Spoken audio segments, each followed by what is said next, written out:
অবশেষে পুলিশের জালে মূল অভিযুক্ত ধর্ষণ কাণ্ডে মূল অভিযুক্ত এবার পুলিশের জালে মেলাঘরে বহুল আলোচিত নাবালিকা ধর্ষণ কাণ্ডের পিন্টু রঞ্জন ঘোষ তার নাম দীর্ঘদিন ধরে চর্চায় ছিল, কিন্তু পুলিশ সূত্রে জানা গেছে ঘটনার পর থেকে সে গা ঢাকা দিয়েছিল।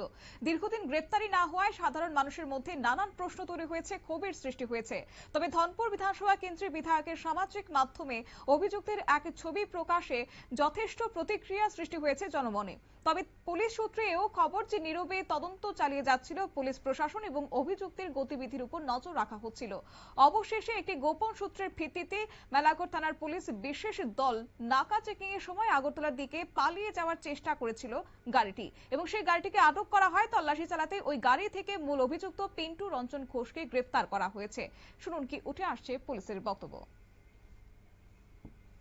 মূলত নাবালিকায় থানার একটা নাবালিকা ধর্ষণের মামলা অভিযুক্তকে আপনারা গ্রেপ্তার করেছেন, কোথা থেকে গ্রেপ্তার করছেন এবং তার বিরুদ্ধে স্যার কি মামলা ছিল?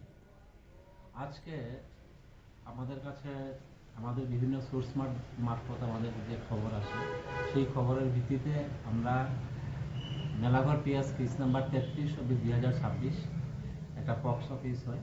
সেই কেসের 3 জন আসামি ছিল। আমরা 2 জনকে প্রথমেই অ্যারেস্ট করতে পেরেছিলাম। তো আসামি এই কেসের যে মূল অভিযুক্ত, ওনাকে আজকে আমরা সকাল 8টা নাগাদ আমাদের থানার নাকা পয়েন্টেই ওনাকে আমরা গ্রেপ্তার করি এবং আজকে আমরা কোর্টে মাননীয় আদালতে আমরা প্রেরণ করি। মেলাঘর থানার ওসি তিনি জানিয়েছেন যে ঘটনার দিন থেকে পুলিশ অত্যন্ত গুরুত্বের সঙ্গে তদন্ত চালিয়ে আসছিল।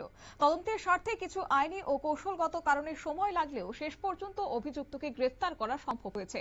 তিনি এও বলেন যে ধৃত অভিযুক্তকে আদালতে সোপর্দ করা হবে এবং ঘটনার আরও বিস্তারিত তথ্য উদ্ঘাটনের জন্য পুলিশ রিমান্ডের আবেদন জানানো হবে। নিয়ে নিচ্ছি ছোট্ট একটি বিজ্ঞাপন বিরতি, সঙ্গে থাকুন।